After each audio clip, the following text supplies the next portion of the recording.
Hello दोस्तों, स्वागत है आप सभी का आपके अपने YouTube चैनल धन की बात पर। दोस्तों, आज हम डिस्कस करेंगे क्या करें जब शेयर मार्केट हो लाइफ टाइम हाई पर। बहुत सारे नए इन्वेस्टर जो पिछले एक साल में इस मार्केट में आए हैं, उन्होंने पिछले एक साल की जो मार्केट की रैली है उसमें अच्छा खासा पैसा कमा लिया है और अब उनके दिमाग में ये दुविधा है कि मार्केट के इस ऑल टाइम लेवल पर हमें क्या करना चाहिए। क्या हमने जो पुराने इन्वेस्टमेंट किए हैं उन पे जो हमें प्रॉफिट्स हो रहे हैं उसे बुक करके साइडलाइंस में बैठ जाना चाहिए, या क्या हमें मार्केट में नया पैसा लगाना चाहिए या नहीं लगाना चाहिए। तो इन सब मुद्दों के ऊपर आज हम चर्चा करेंगे। इसमें मेरे विचार मैं आपके सामने रखने वाला हूँ। तो चलिए शुरू करते हैं कि हमें क्या क्या स्टेप्स लेने चाहिए। मेरा ये मानना है कि हमने जो भी इन्वेस्टमेंट्स किए हुए हैं उन्हें हमें दो कैटेगरीज में डिवाइड करना चाहिए। पहला होता है हमारे लॉन्ग टर्म पोर्टफोलियो वाले स्टॉक्स और दूसरा होता है हमारे शॉर्ट टर्म ट्रेडिंग वाले स्टॉक्स। दोनों के लिए वैसे तो मोटा मोटी समान अप्रोच ही अपनाने हैं, लेकिन कुछ मामलों में ट्रेडिंग वाले स्टॉक्स में थोड़ा सा अलग अप्रोच हम अपनाएंगे, जिसकी चर्चा हम आगे चल के करने वाले हैं। तो शुरू करते हैं लॉन्ग टर्म पोर्टफोलियो वाले स्टॉक से। तो लॉन्ग टर्म पोर्टफोलियो वाले जो स्टॉक्स होते हैं, सबसे पहले हमें करना है क्वालिटी चेक। यानी कि हमें अपने पोर्टफोलियो में जितने भी स्टॉक्स हैं उनको फंडामेंटली अच्छी तरह से इवेल्युएट करना है और उन स्टॉक्स को ही अपने पोर्टफोलियो में जगह देनी है जो स्ट्रॉन्ग फंडामेंटल्स वाले हो, जिनके बिजनेस प्रोस्पेक्ट्स काफ़ी अच्छे हो, जिनमें ग्रोथ का पोटेंशियल हो, प्रॉफिट का पोटेंशियल हो। केवल उन स्टॉक्स को हमारे पोर्टफोलियो में रखना है और जितने भी कमज़ोर क्वालिटी के स्टॉक्स हैं जिनके फ्यूचर प्रोस्पेक्ट्स के ऊपर हमें डाउट है, उन सब को अपने पोर्टफोलियो से बाहर निकालने का ये सबसे अच्छा समय है। तो get rid of low quality stocks, क्योंकि इस समय मार्केट में जब बुल रन चल रहा होता है उस समय क्या होता है कि गधे घोड़े सब भागते हैं।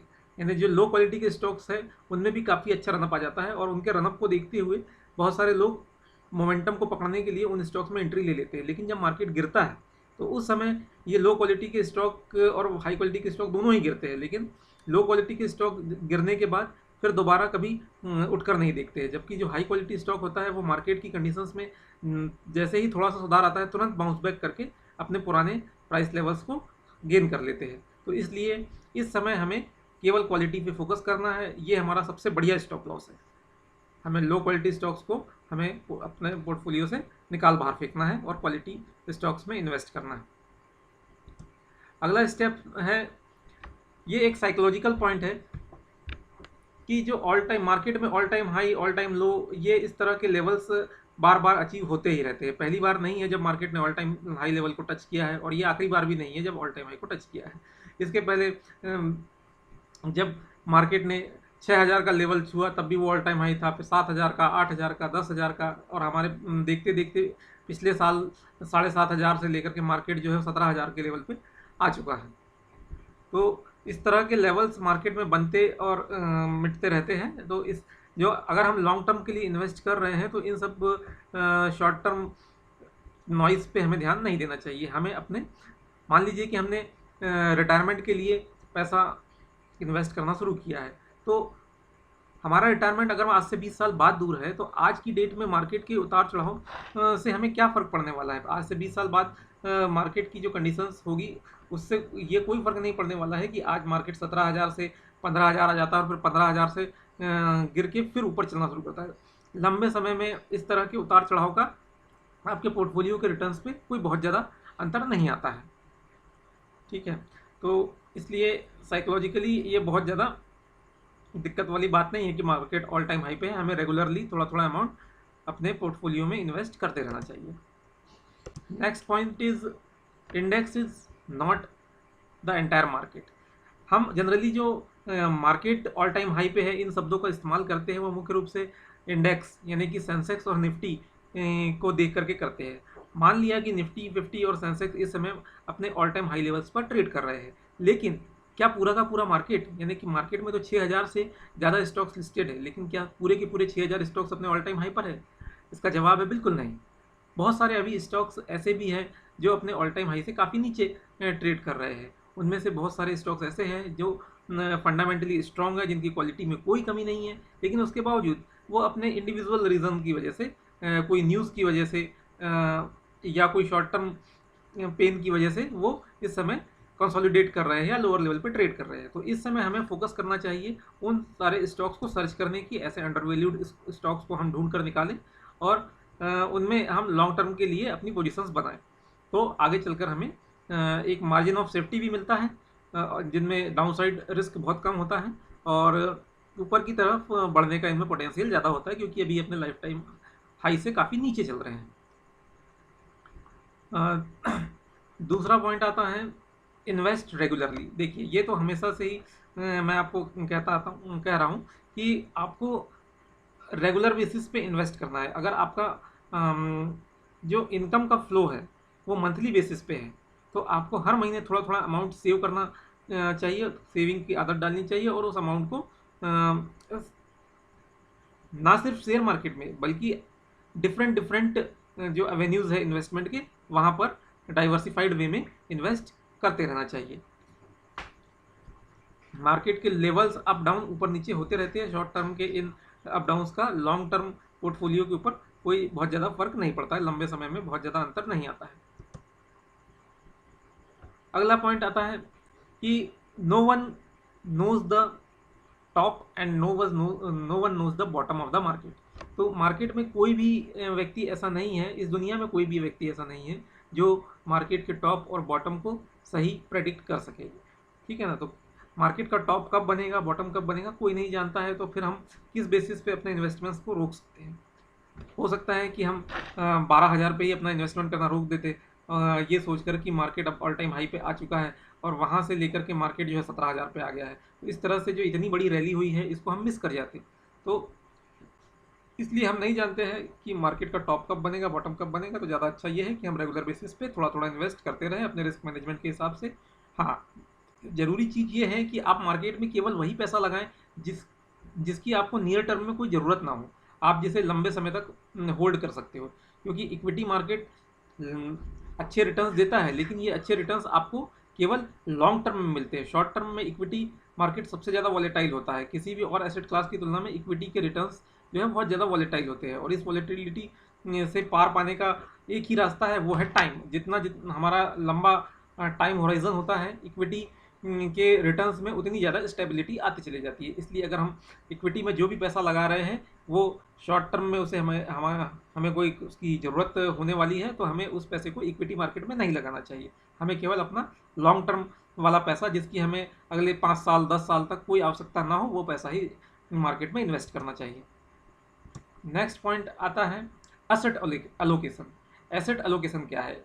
एसेट एलोकेशन का मतलब ये है कि जो हम इन्वेस्टमेंट करते हैं, तो इन्वेस्टमेंट करने के लिए हमारे पास कई सारे ऑप्शंस होते हैं।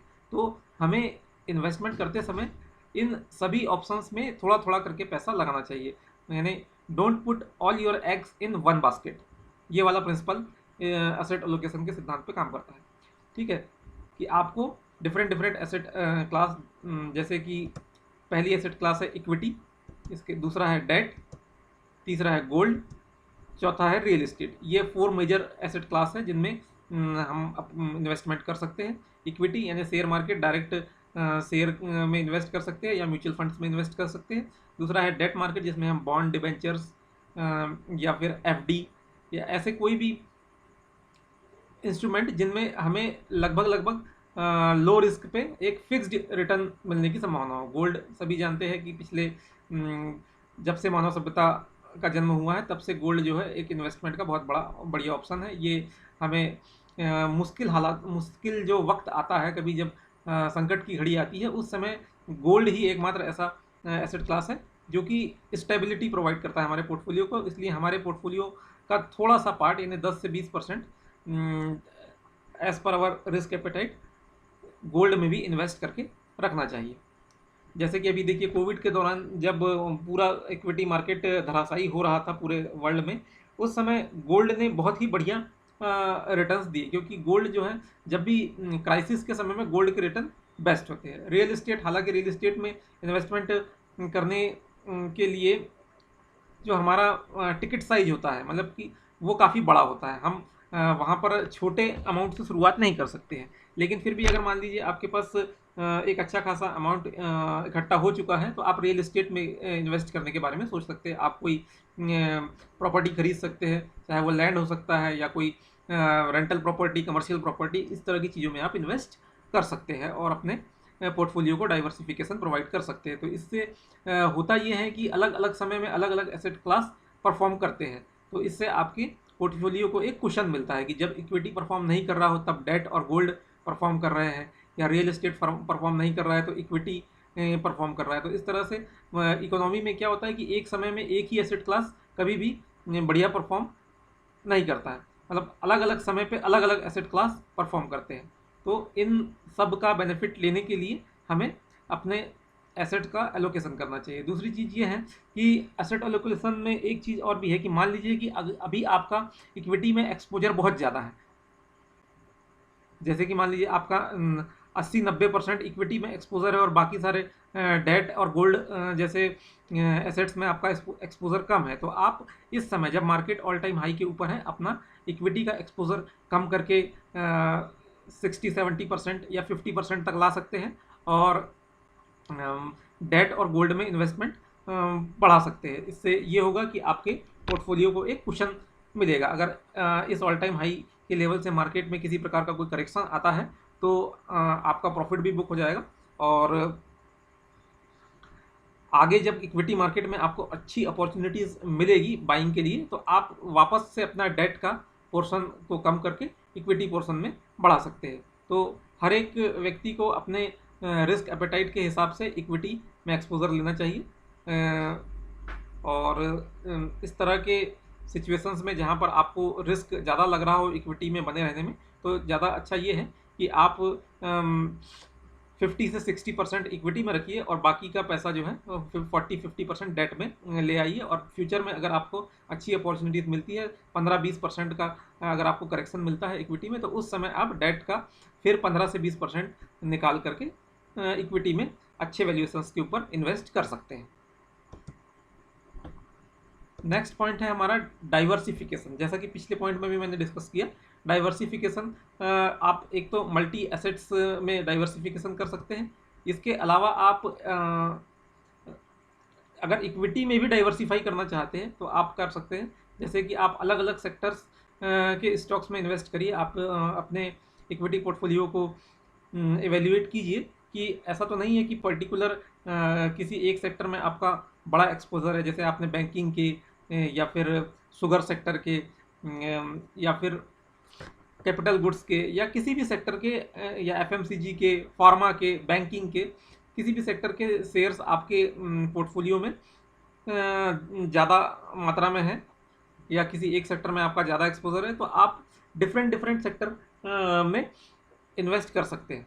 जैसे कि आईटी, फार्मा, एफएमसीजी ये एक डिफेंसिव सेक्टर होता है, तो जब भी मार्केट गिरता है तो इन सेक्टर्स में तेज़ी बनी रहती है।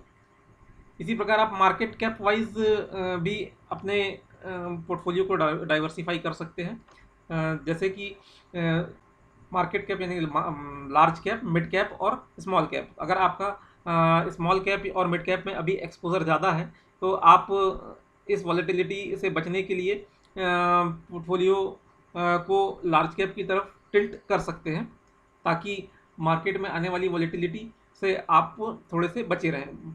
मार्केट कैप वाइज जो लार्ज कैप होते हैं उनमें थोड़ी सी वॉलेटिलिटी का लेवल कम होता है, जबकि मिड एंड स्मॉल कैप में वॉलेटिलिटी का लेवल ज़्यादा होता है। और उसकी मुख्य वजह ये होती है कि मिड एंड स्मॉल कैप, खास करके स्मॉल कैप कंपनियों में सबसे ज़्यादा कमी होती है लिक्विडिटी की। जब भी मार्केट में हैवी सेलिंग आती है तो उस समय कोई बायर नहीं मिलता है, जिसकी वजह से प्राइस में बहुत तेज़ी से करेक्शंस होते हैं।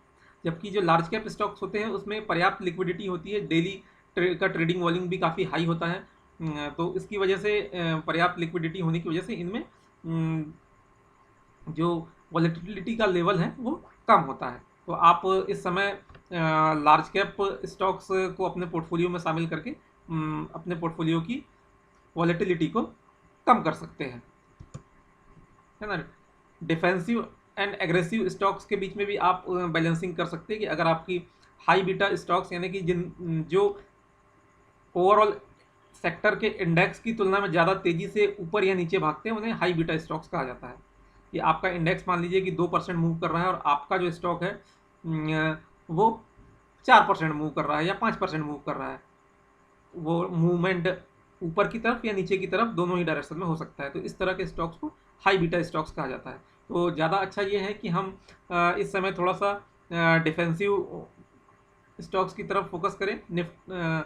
जो फार्मा है, आईटी है, आपका एफएमसीजी है, ये सेक्टर्स रिलेटिवली डिफेंसिव सेक्टर्स माने जाते हैं। तो हम इन सेक्टर्स में अपना एक्सपोजर थोड़ा सा भी बढ़ा सकते हैं और मिड एंड स्मॉल कैप और से अपना एक्सपोजर कम कर सकते हैं। एग्रेसिव स्टॉक से निकल करके डिफेंसिव स्टॉक्स में आ सकते हैं।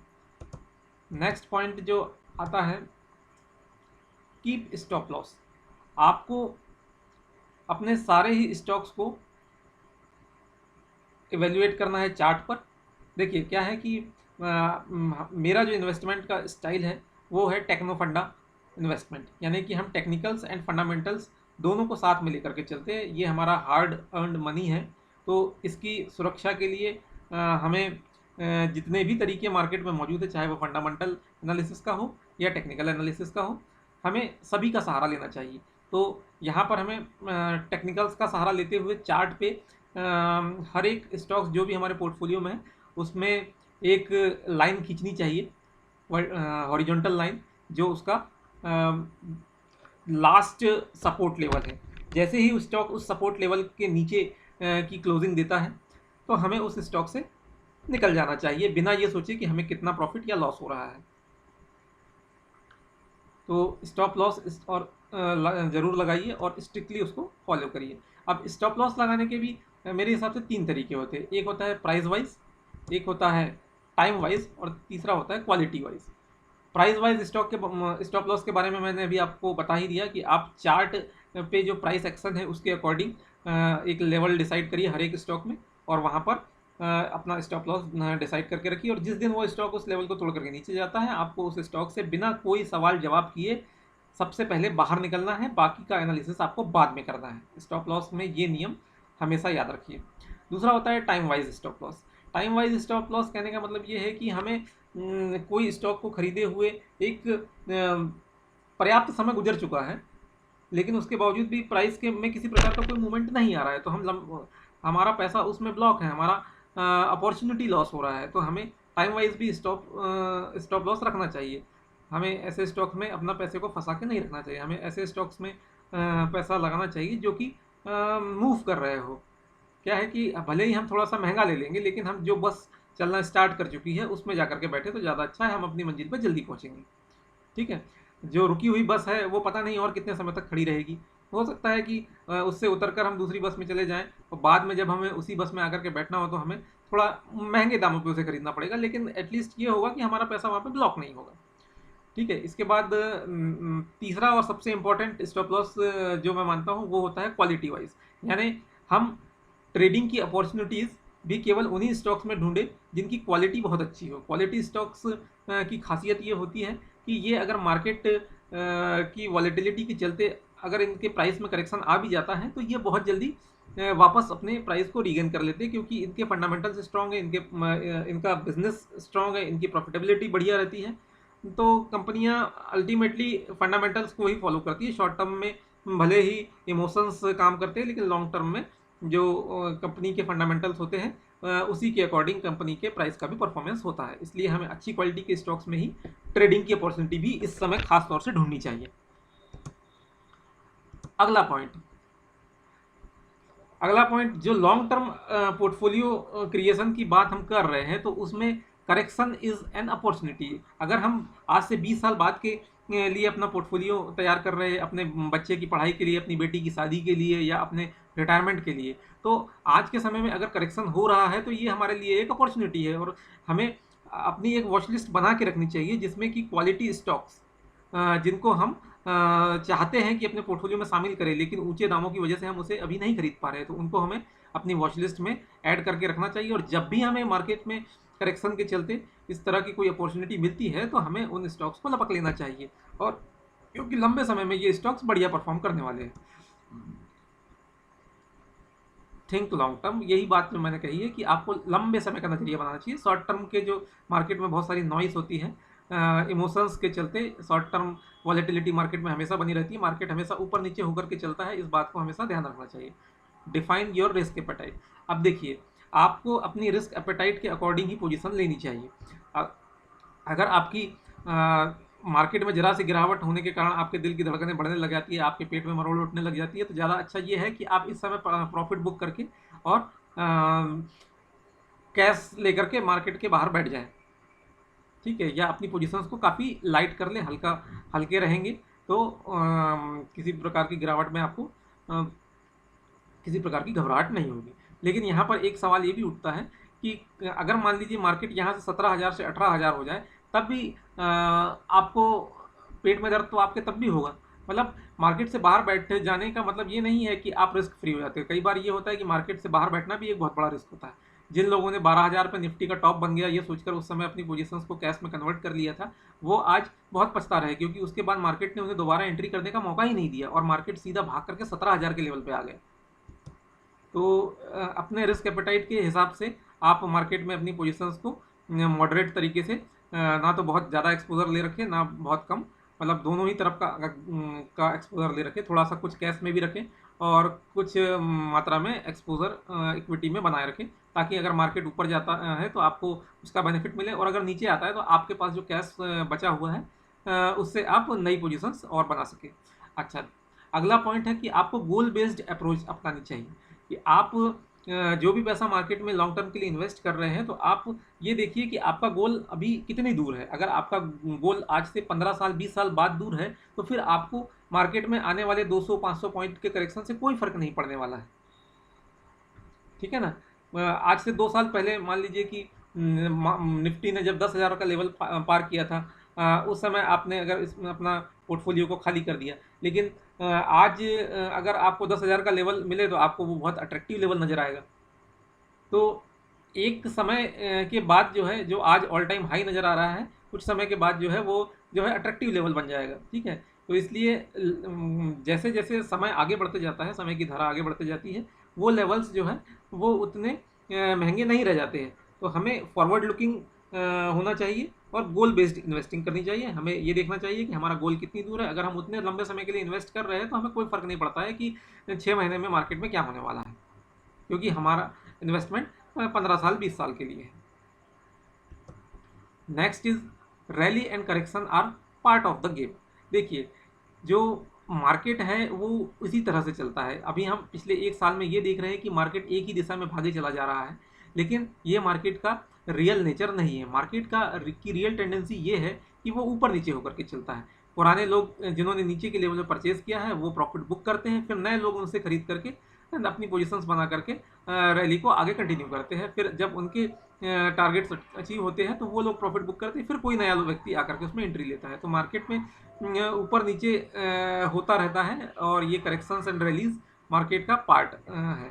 तो इसलिए इससे घबराने की ज़रूरत नहीं है। अगर रैली आई है तो उसके बाद करेक्शन भी आएगा, करेक्शन आएगा तो उसके बाद फिर दोबारा रैली भी आएगी। तो इसलिए इसमें बहुत ज़्यादा डरने घबराने की ज़रूरत नहीं है, ठीक है। दोनों तरीके से हमें हैंडल करना आना चाहिए। अपने माइंड को सेटअप हम पहले से ही करके रखेंगे और करेक्शन के लिए तैयार रहेंगे तो हमें कोई फ़र्क नहीं पड़ेगा। शेयर मार्केट में पोर्टफोलियो में 10%, 15%, 20% की गिरावट आना आम बात है। हम देखते हैं कि बहुत सारे स्टॉक्स जो हमारे पोर्टफोलियो में ही रहते हैं, एक एक दिन में जो है 15-15, 20-20% भाग जाते हैं। तो जब वो ऊपर की तरफ जा सकते हैं तो ये भी तो पॉसिबल है कि वो नीचे की तरफ भी आ सकते हैं। तो जब हमें ऊपर की तरफ जाने में कोई दिक्कत नहीं है तो नीचे आने में क्यों दिक्कत है, नीचे भी तो आएंगे ही ना। तो इसलिए ये सब चीज़ों को पार्ट ऑफ द गेम मानते हुए हमें एक्सेप्ट करने के लिए मेंटली पहले से ही प्रिपेयर्ड रहना चाहिए। नेक्स्ट पॉइंट है व्हाट आर द अल्टरनेटिव्स। हम अगर बात करते हैं कि हम मार्केट से पैसा निकाल करके और बाहर बैठ जाते हैं, तो फिर हमारे पास दूसरा अल्टरनेटिव क्या है? क्या हमारे पास इससे बेहतर ऑप्शन मौजूद है जहाँ पर हम अपना पैसा लगा सकते हैं? अगर हमारे पास ऐसा दूसरा ऑप्शन नहीं है तो फिर ज़्यादा अच्छा है कि यहीं पर रहने दीजिए। नेक्स्ट आता है हमारा शॉर्ट टर्म ट्रेडिंग स्टॉक्स। तो शॉर्ट टर्म ट्रेडिंग स्टॉक्स जो पहले बताए हुए पॉइंट है वो सारे लगभग शॉर्ट टर्म ट्रेडिंग स्टॉक्स के ऊपर भी लागू होते हैं, लेकिन यहाँ पर क्योंकि हमारा नज़रिया थोड़ा शॉर्ट टर्म रहता है इसलिए हम यहाँ पर अपने रिस्क को ज़्यादा बेहतर तरीके से और ज़्यादा स्ट्रिक्टली मैनेज करते हैं, ठीक है। क्योंकि यहाँ पे हमारे पास टाइम लिमिट छोटी होती है। तो ट्रेडिंग करने वाले लोगों के लिए मैं हमेशा मेरे जो पुराने व्यूअर्स हैं वो जानते हैं, मैं हमेशा एक बात कहता हूँ कि price is just a number.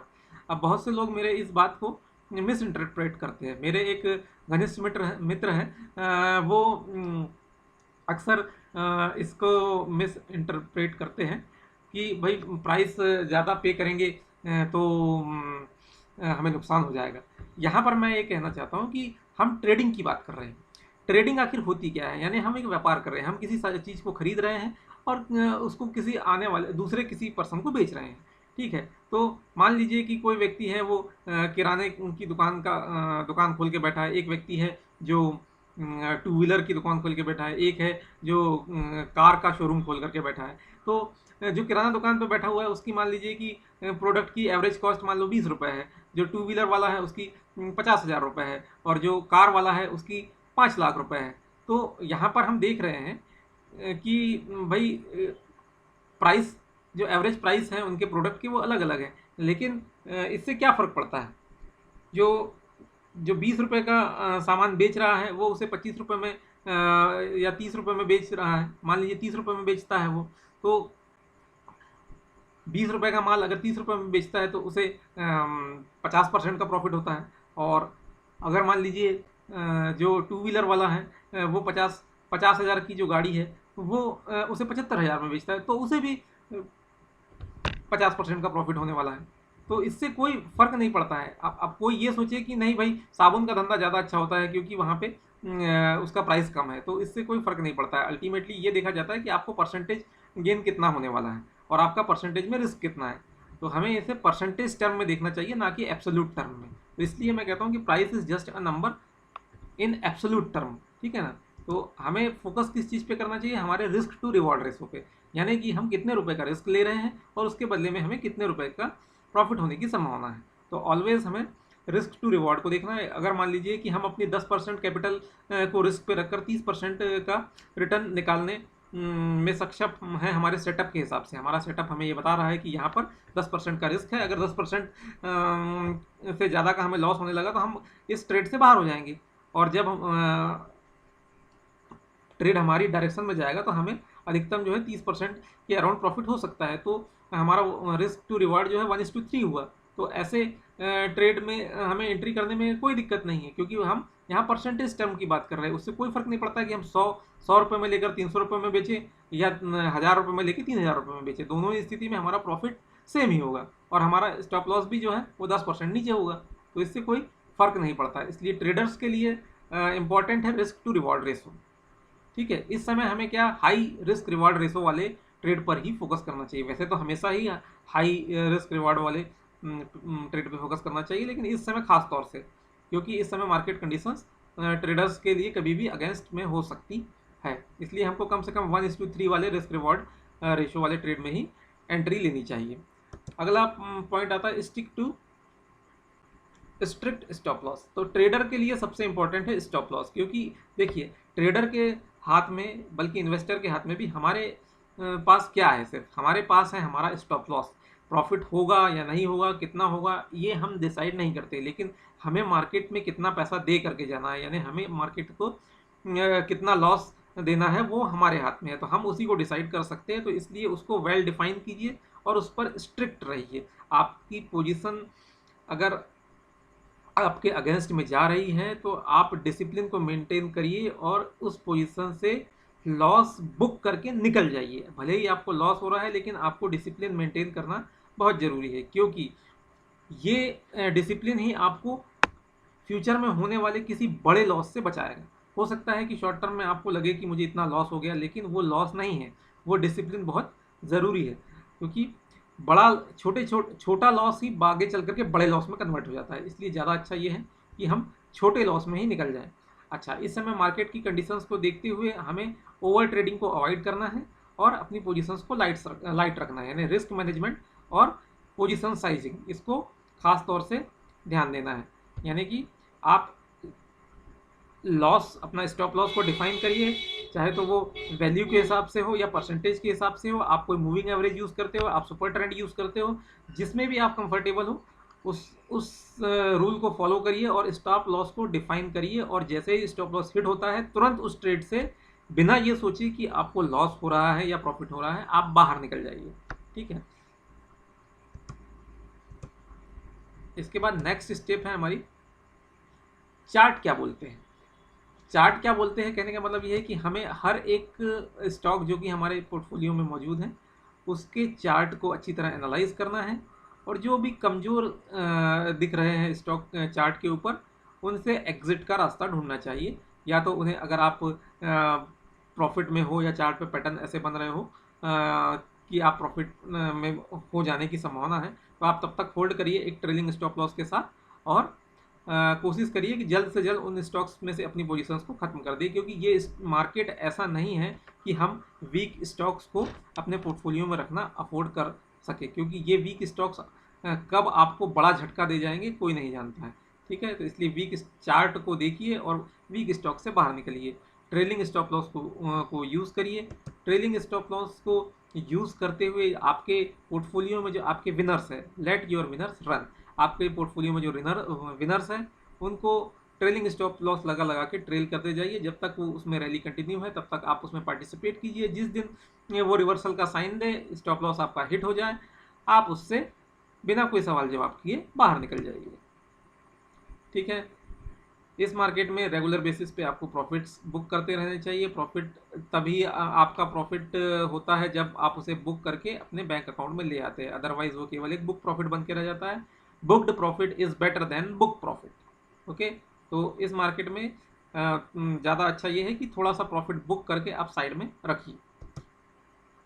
ठीक है। कट योर लॉसेस शॉर्ट, ये बात मैं पहले भी बोल चुका हूँ कि जैसे ही आपको किसी स्टॉक में लॉस होना शुरू होता है तो अपने स्टॉक लॉस के अनुसार छोटे लॉस में निकल जाइए। लॉस को बड़ा मत होने दीजिए, 15%, 20%, 25% पे मत जाने दीजिए। आप 4-5% के लॉस को बुक करके और निकल जाइए।